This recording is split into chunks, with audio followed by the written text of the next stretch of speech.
Assalamualaikum warahmatullahi wabarakatuh. Selamat datang kembali di channel Joran Bambu 71. Oke, kali ini saya akan membahas tentang budidaya ikan gurame ya. Jadi ikan gurame itu sangat populer sekali di masyarakat Indonesia, dan untuk itu kesempatan untuk kita semua untuk berbudidaya ikan gurame lah sangatlah bagus ya, prospek sekali untuk peluang usaha untuk usaha di perikanan ya. Oke, gurame itu sangat cocok sekali untuk hidup di Indonesia, yaitu di tempatnya dimanapun bisa hidup ya, bahkan di kolam terpal yang bulat itu atau kolam beton, kolam tanah, di empang, dimanapun saja bisa hidup. Dan jenis-jenis gurame di Indonesia banyak sekali ya, semuanya saya kira sama ya, tergantung selera kita masing-masing mau membudidayakan jenis apa boleh, nggak bermasalah. Oke, yang terpenting dalam hal ini adalah saya akan membahas tentang bagaimana gurame bisa hidup di kolam terpal, kolam bulat ataupun kolam beton dan juga kolam tanah ya. Jadi intinya ada 3 unsur penting ya. Yang pertama adalah air, kedua adalah luas kolam, ketiga adalah kondisi air ya. Yang penting ditekankan di sini adalah air. Jadi asalkan kita bisa memelihara air, itu otomatis ikan gurame akan hidup di manapun ya. Jadi untuk pemeliharaan air, yang pertama kita harus mempersiapkan kolamnya dulu, dan kemudian air itu kondisi kolam itu berada di terik matahari ya, nggak bisa hidup di tempat yang teduh untuk gurame ketika kita budidayakan, karena harus memperoleh 3 unsur penting dalam air. Yang pertama adalah oksigen, kedua pH, ketiga suhu. Nah, ini kuncinya 3 ini saja. Jadi tidak usah pusing-pusing untuk teman-teman petani gurame semuanya di seluruh Indonesia. Jadi yang pertama kita dapatkan suhu dari mana? Suhu dari sinar matahari sekurangnya 6 jam sehari. Nah itu. Kedua adalah pH. pH didapat dari mana? Kelembapan ya, berhubungan dengan kelembapan suhu di sekitar. Karena kalau sudah terkena sinar matahari setidaknya 5 jam atau 6 jam sehari, pasti akan mendapatkan pH. Jadi nggak usah susah-susah ngukur pH dengan alat dan sebagainya, nggak usah, penting, nggak begitu penting itu ya. Dan ketika gurame kita nanti hidup sudah beberapa saat, mungkin 3 bulan, akan mampu beradaptasi di tempat yang saya sebutkan kedua tadi ya.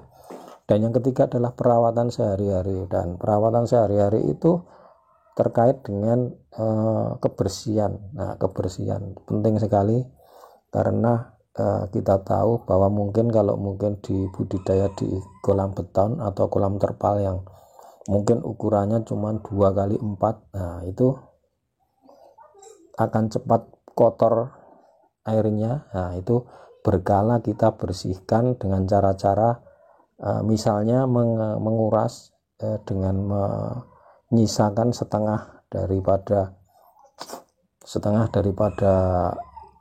airnya, lalu kita ganti dengan yang baru. Itu seperti itu udah cukup ya, biasanya yang dilakukan oleh para petani seperti itu. Kemudian untuk masa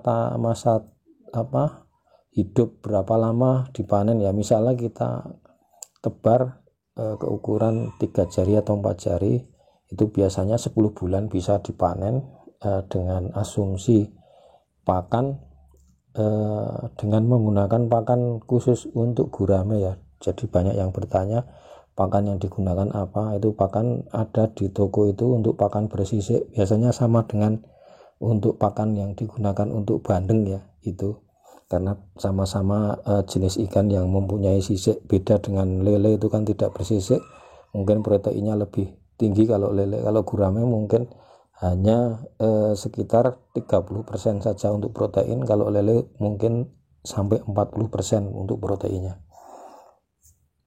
Kemudian perbandingan berat antara pakan yang kita masukkan atau kita kasihkan ke gurame dengan nanti hasil akhirnya. Itu kalau lele itu kan misalnya kita kasih pakan 1 kilo dan nanti akan menjadi berat lelenya juga 1 kilo ya. Kalau gurame beda. Kalau gurame mungkin pakan yang kita berikan itu 1 kilo, itu biasanya cuman setengahnya ya, paling maksimal itu 4 on sampai setengah kilo ya, 1 kilo. Jadi berbandingnya setengahnya, enggak 1:1. Kalau lele kan 1:1. Nah, untuk itu biasanya petani menggunakan pakan tambahan ya.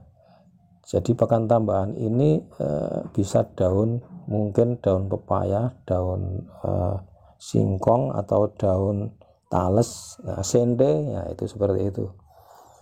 Jadi jangan khawatir ya, untuk petani gurame di Indonesia itu sangatlah mampu dibudidayakan di semua kolam ya, artinya di semua kolam. Mungkin kolam bundar tadi udah saya sebutkan, ada juga kolam tanah.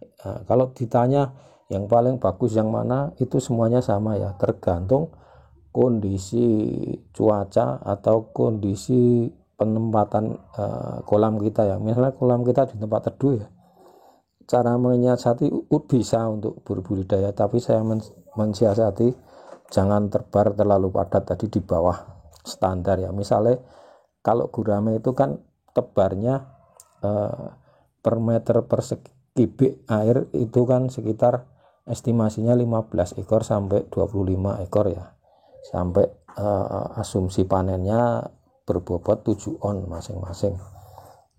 Nah, kalau di tempat yang tidak memenuhi syarat yang saya sebutkan tadi bisa, tapi di bawah mungkin 5 sampai 10 ekor saja untuk kriteria yang tidak masuk. Misalnya di tempat yang teduh dan suhunya mungkin, oh ya tadi belum tak sebutkan ya, jadi suhu air yang ada di kolam itu, kalau misalnya kita kena sinar matahari sehari 5 sampai 6 jam, itu biasanya di malam hari itu akan mendapatkan suhu antara 24 derajat Celcius hingga 27 ya, seperti itu. Mungkin di 28 derajat itu maksimalnya ya. Di minimalnya bisa sampai 20 ya, 20 sampai 28 derajat Celcius. Jadi kalau di tempat yang teduh itu kan nggak nyampe situ, dan itu mensiasatinya udah saya sebutkan tadi dengan mengurangi jumlah tebar. Nah, gitu aja ya. Gitu teman-teman. Mungkin nanti ada yang bertanya, monggo silakan diketik di kolom komentar.